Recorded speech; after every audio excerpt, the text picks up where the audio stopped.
Sebetulnya ini adalah problem daripada Timur Tengah sendiri gitu, ya. Yang semula ini peristiwa ini diselimuti dengan peristiwa pertikaian agama. Padahal tidak. Ini adalah interest atau vested daripada kelompok. Jadi antara kelompok Hamas dan kelompok PLO, dan menjadi sasaran adalah income. Jadi income mereka untuk bisa mengatur negaranya yang sama sekali tidak mempunyai suatu sumber pendapatan negara. Sumber pendapatan negaranya adalah dari bantuan internasional. Oleh karena itu hanya harus ada masalah yang diperjuangkan.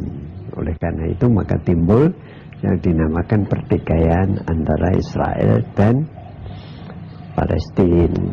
Dia menginginkan setiap saat bantuan dari luar negeri itu menurut schedule waktu yang dia butuhkan. Maka dia menggunakan suatu insiden-insiden internasional sebagai suatu kebiasaan.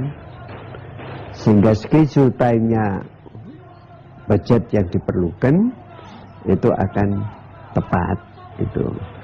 Jadi kalau memang mereka itu membutuhkan suatu schedule time tepat, maka dia membuat insiden dengan melontarkan serangan misalnya tembakan ke Israel supaya terjadi insiden. Dan insiden inilah yang kemudian diketuk hatinya untuk membawakan bantuan kemanusiaan ke Palestina. Pengalaman tempur menerapkan taktik gerilya tak asing lagi bagi militer negeri ini. Bisa dibilang, Indonesia memiliki kemampuan taktik perang gerilya dan anti-gerilya yang mengagumkan. Mulai dari perjalanan panjang perang kemerdekaan melawan kolonial hingga melawan pemberontak separatis dan penumpasan PKI, semuanya bisa dilancarkan dengan kemenangan gemilang. Rumusan lengkap strategi perang gerilya dan anti-gerilya inilah yang tertuang dalam buku pokok-pokok gerilya karya Jenderal Besar Abdul Haris Nasution.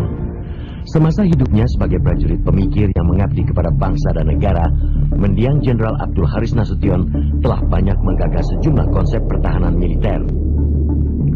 Konsep taktik gerilya panas diadopsi oleh militer sejumlah negara, termasuk Akademi Militer Terkemuka di West Point, Amerika Serikat. Sejumlah negara Eropa, Uni Soviet, serta Vietnam mempelajari konsep taktik gerilya Indonesia yang dirumuskan Jenderal Besar Abdul Haris Nasution. Tak pelak lagi, pujian pun meluncur dari sejumlah pemimpin negara yang mengerti benar keampuhan dan kelihayan prinsip strategi gerilya, anti-gerilya yang diterapkan TNI di segala medan.